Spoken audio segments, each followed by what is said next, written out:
Julio Supercharge is a car enthusiast, first off, but professionally he's a lawyer. He's also other things, artistically, spoken word artist, dancer, motivational speaker, mentor, name it. He's also like a mini chef. He can bake. He can also do some outdoor activities, hiking, skating. He pushes himself.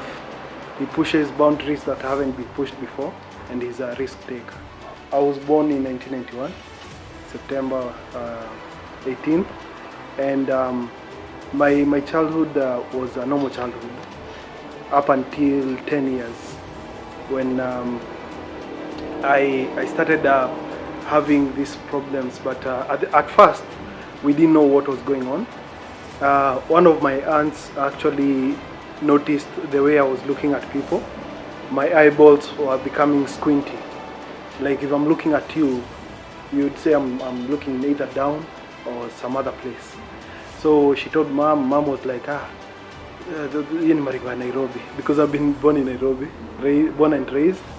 And at the time mom was very busy with business.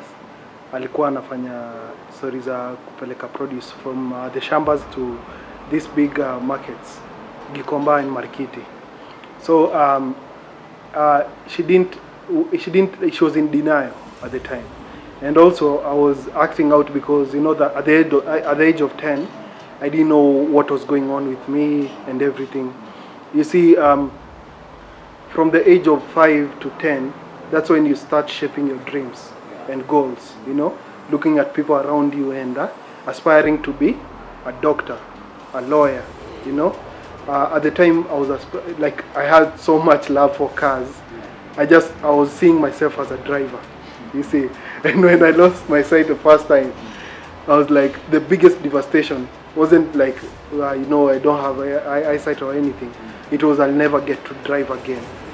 And that fear came with me up until campus, when now I decided to push myself out of my comfort zone, because then I had come from a setup of special schools, as they call them, because I went through Thika Primary for the blind, after now the problem being identified, and also Thika High School for the blind. But now high school was a different setup, different transition, because now I came from doing Braille, Braille, the one you read with your fingers, to now using soft copy, where I had now a laptop that had software the same as my phone, the way it talks. So this is where I really worked on my self-esteem and my self-confidence to the levels that I am who I am right now, you see. And I started from the angle of if I can actually ride a bike, then I can go as far as riding a motorbike, because you need that balance of a bicycle to actually now, and because I knew how to shift gears, then that wasn't a problem.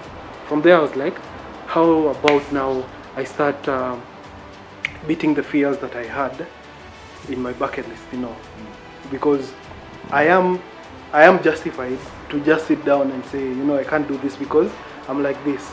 But I started, challenging myself out of the ordinary, and because I had the mental preparation that my eyesight will actually, the probabilities of it getting worse are higher than getting better, I started identifying now my passion and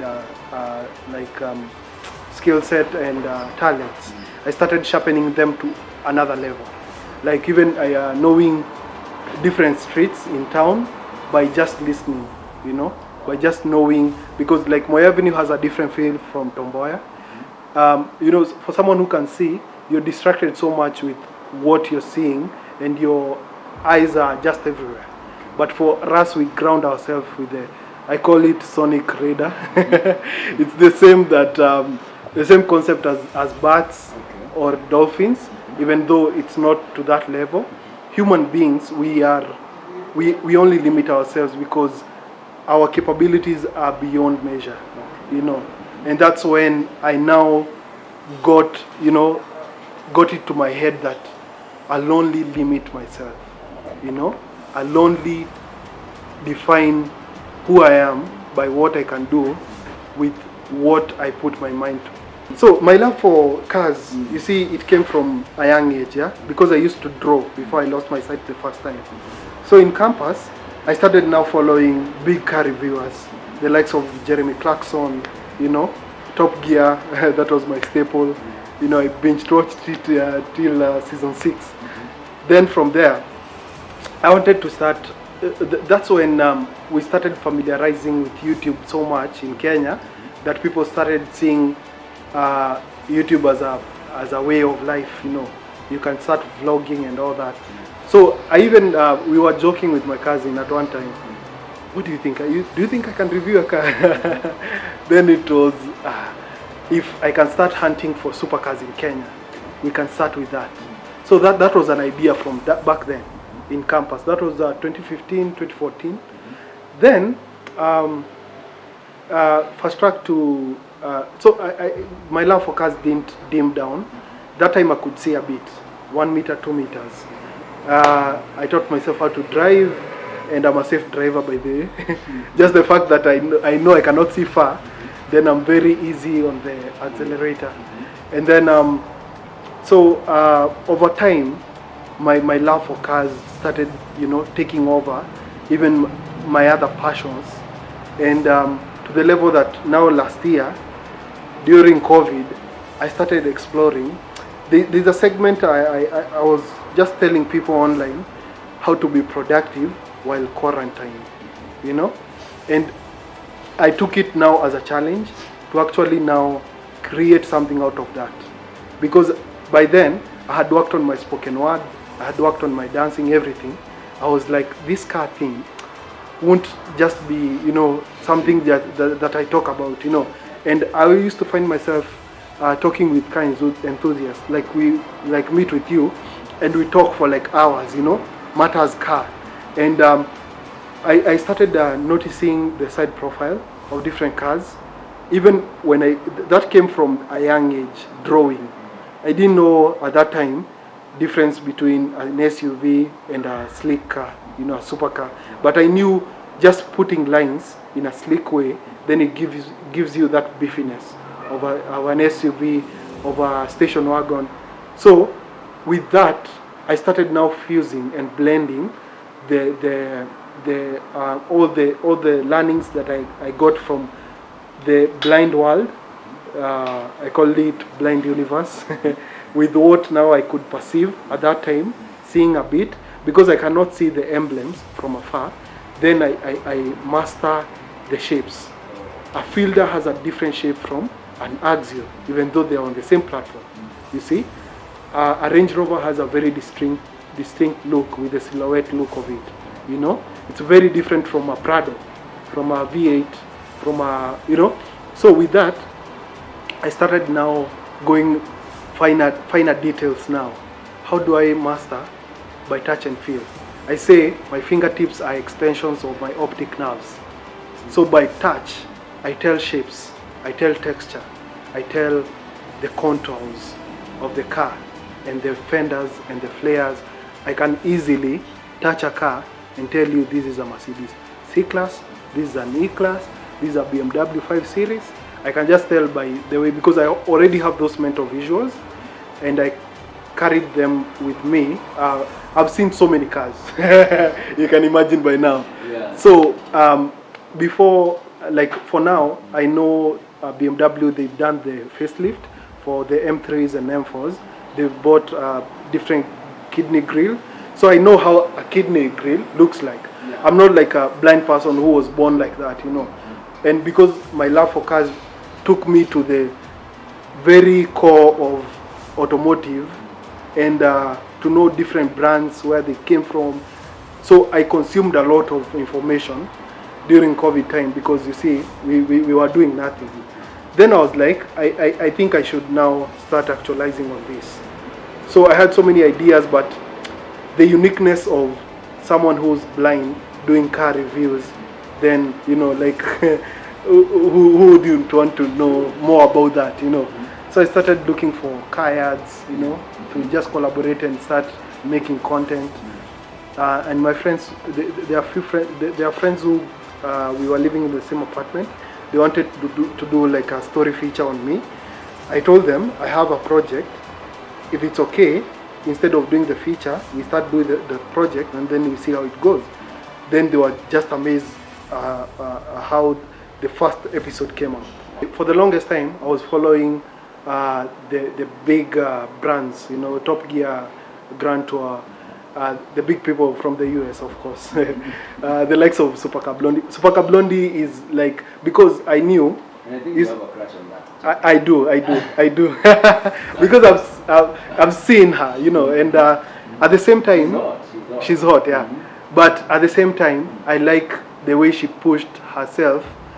You know, I listened to even her interviews on other YouTube channels, and the fact that she's a woman. There's this interview they did with Salamondrin. She's a woman and she can do supercars. She knows so much about supercars. So for me, you know the way AGPO in Kenya, the special category of women, persons with disabilities, and youth. So I was like, people wouldn't think someone like me can go this way, because cars are more visual than, you know, touch and feel. So I was like, I'll just follow this, you know. But I was like, these are people that I'm following, the likes of Matt LeBlanc, you know, Throttle House, Daily Driven Exotics. Those are international. But I want to come back home and actually know how we are doing here. I used to know Big Boy Trev from way back, because he's the first, I would say the first reviewer who got into the mainstream media. And I was following Cars with Big Boy Trev for the longest time, but I didn't know about the others. So there, I now came to know, my friends now started telling me, oh, there's this channel, you should look at it. Maybe you can get more information there. Shift Gun. So I was like, Shift Gun, okay. So I went there. The first review I had was of the CX5. And then I was like, wow, okay. So I started going back and listening to other reviews that Shift Gang has done. And you have your own way of delivery, as I was telling you. I strive for independence and autonomous. And to that end, nafanyanga everything for myself. So, siwezi sema ati sasa, na hiyo ndio maana I think sina hiyo rush, because then sitafuti mtu just for the sake of it, unajua. Natafuta mtu mwenye we are making a future, unajua. Yeah, and it's more of it's not even a companionship. Nataka mtu mwenye atakuwa like she's there like a best friend and plus hizo zingine. Yeah. There's something I put on my status asubuhi leo. I said it's a photo. I'm like stepping into a car, and I said I don't need sight to actually ride on this journey of mine, but my vision will surpass. Wow. You know, yeah, because unaangalia the external vision. Hey, na watu wengi kuja na zile, because I hate pity party. Juu watu kuja like, hey, kai, unafanyanga nini aje, unaona? Hata going to the extent of kuniuliza hadi like the normal chores, hadi kuosha nini, how do you do them? Niko like, hizo ni vitu ndogo sana. You know, unafaa ukue sasa ukiniuliza what are you doing career wise? Unajua vitu kubwa. Yeah, usijilimit tu hapa, because I use inner vision. You know, I tap into something deeper than what people perceive is sight. Yeah. And that has a level of tranquility and simplicity that I am content with who I am, you know. Parting shot, people should expect bigger and better, you know. And this collaboration of Shift Gang is a humbling, you know. I used to listen to you, and I was like, I would want to, you know, to meet this guy one day and we do a review, and I see we'll do better than, you know. And guys, just don't be short-sighted. That's what I'd say. Yeah. And be kind to others, man. Yeah. The lack of doesn't take anything from someone. Yeah.